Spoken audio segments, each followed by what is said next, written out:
My name is Prairie Opophany, and you're welcome to my podcast. What God said, no, that's not what I want. I want the sacrifice of remembrance, of praise.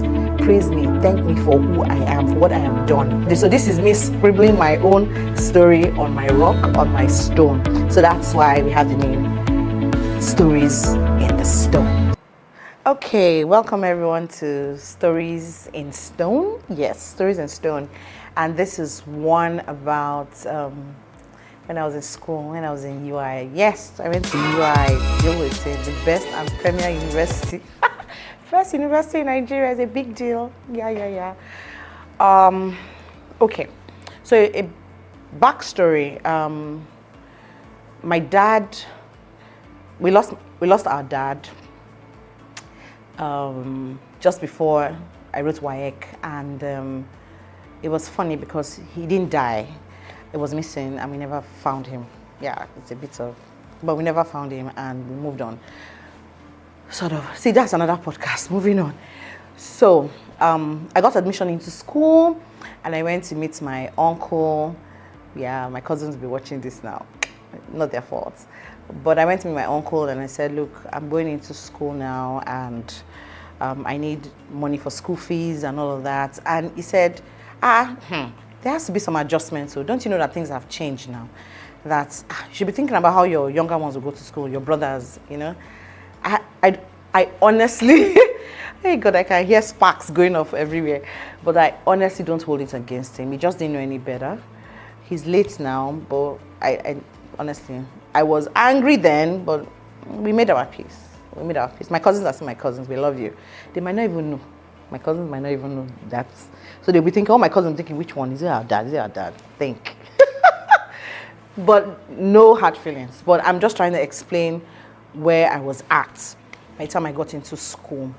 So because of that, and I just didn't know what to do, I got into school. I'd done my registration and I was just waiting for money. Although I was also waiting for WAEC. I was waiting, GCE. There was one, I can't really remember. I was waiting for English from one. Anyway, so with that, then I didn't have money then, so I just deferred my admission, even though I know that the real reason why I deferred, I could have waited after 1 year, because it was a diploma course first. After 1 year, they could have taken my English from the GCE I wrote. But I really deferred because I didn't have money and I didn't know what to do, how to pay my school fees, and I'd moved to Ibadan and I just didn't want to disturb my mom. My mom had 8 children to take care of. 8. I had left and come to Ibadan. I said, no, I'm not going to go back home to add to the problem. So she didn't even know that I deferred, so I was in school. Now, while I was in school, I just did everything that they were doing, just getting ready for the next session.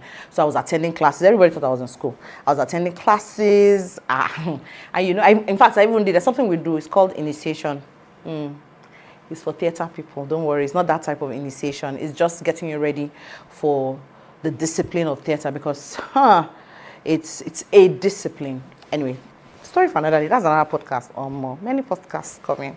Anyways, so I got into a play with our head of department then. I can say his name. He's late now.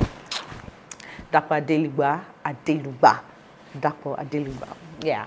And we're doing a play called All for Oil. And it was written by J.P. Clark. So we went all the way to Bayelsa to premiere it. And when we went to Bayelsa, another story. I have stories, though. Another story. We're almost killed, though. This is not the real story. We're almost killed. It was that time of Ijo Youth and OPC. So imagine we're from Ibadan now, and we got to Bayelsa, and we're just speaking Yoruba, blah blah blah blah blah. They're already ganging up like, what, these Yoruba people? Yeah, blah. They're going to slaughter us in the night. Until they heard someone calling me Priya or something. They said, you be jogger, and that's how everything scattered. If not, they had plans for us. But that's not the story. But it was a funny thing because that's to tell you how people carry hurts and fear, because they were wondering why Yoruba people in numbers. We had a cast, we're almost 30-something. Yeah, we're almost 30-something. So they were, and we looked like students. So probably, and dreadlocks and all. Yeah, I'm still having dreadlocks. So it was a red flag to them. So but that's not the story. So at that Bayelsa day, after the first production. Because of that, Dr. Adelugba made it a duty to look for the Ijaw people on the group and say, so this is an Ijaw girl, blah, blah, blah. I said, I met the governor then, and he said, what's your name? I said my name. He said, oh, I knew your father, blah, blah, blah. And I knew that the story was going to start again because my father was in the Navy, he was quite popular, he was one-time deputy governor of Calabar and Cross River State, blah, blah, blah, and all of that. So, of course, he told my HOD, Dr. Adelugba, oh, we never found him, he was lost. I felt exposed. I felt like, oh my God, everybody now knows the story, you know. And after that experience, when we got back to UI, he called me to my office. He said, so what really happened? As expected. I explained everything to him again. He said, wow, how, and where's your mom and your younger ones? He just wanted to know how I was doing. I explained everything. He said, okay. Then he said, anything you want, when you need money, come and meet me. I say, Jesus Christ. Don't get sugar daddy. Oh my God. Oh my God. I said, okay, yes, sir. And I walked away. So when I finally really got into school, I needed to pay my school fees and I didn't know what to do. I was just worried. So I said, okay, let me try. So I went to meet him. He said, okay, fine. And he immediately sends me money to my account. Was it to my account then? Did we have that? Isha gave me money, Isha. And I paid my school fees. And I avoided, but I used to greet him. And when we're touring with All for Oil. We're going to different universities. So he made sure I was on the team. He made sure I was the costume and makeup and props person. And they were paying me. Anytime we go for a show, he would pay me. I see what's going on here. It was the day I was hungry. I didn't have money. I was just hungry.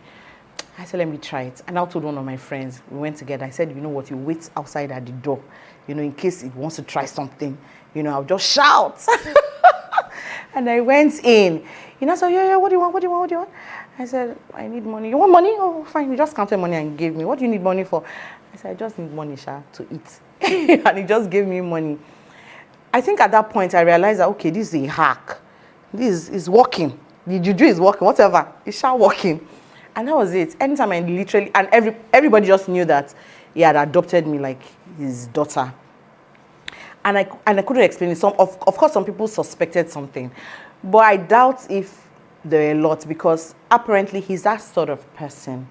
I mean, it wasn't just me. He was a father to a lot of people. He had a daughter who was abroad. He was a father to a lot of people. But I guess I was spoiled silly because I would literally just send a note. I need money. Give me money. I'm laughing now. But you know, thinking about it, is that normal? No, think about it. That wasn't normal.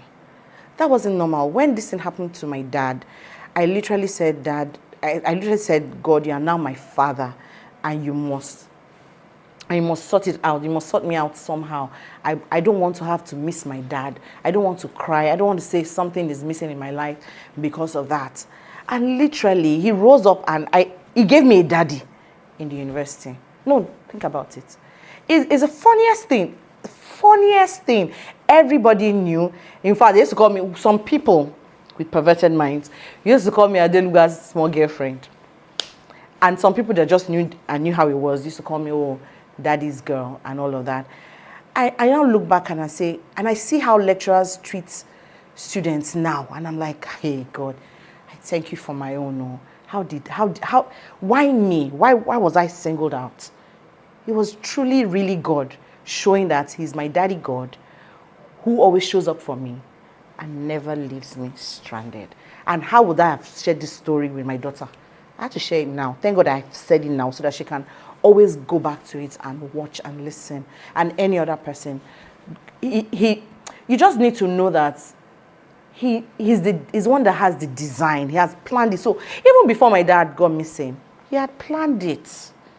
Do you understand that? He had already planned, he had already arranged that he would give me a daddy in university.